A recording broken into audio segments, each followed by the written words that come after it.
If you're currently using the Microsoft Excel and you may want to remove a row in the Excel spreadsheet, you can usually right-click on it and then choose the delete option. However, this can take forever if you have a lot of empty rows to erase. So in this video tutorial, we will show you a faster way to remove all blank rows in the Microsoft Excel.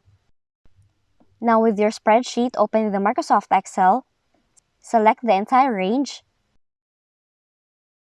and then press the F5 key on your keyboard.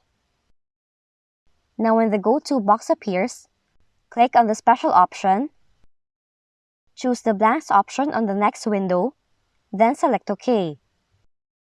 After that, you will see that the blank rows on your file are selected. So in order to delete the selected rows, press the Ctrl key and the minus key on your keyboard, and you will see how the empty rows disappear in your Microsoft Excel file.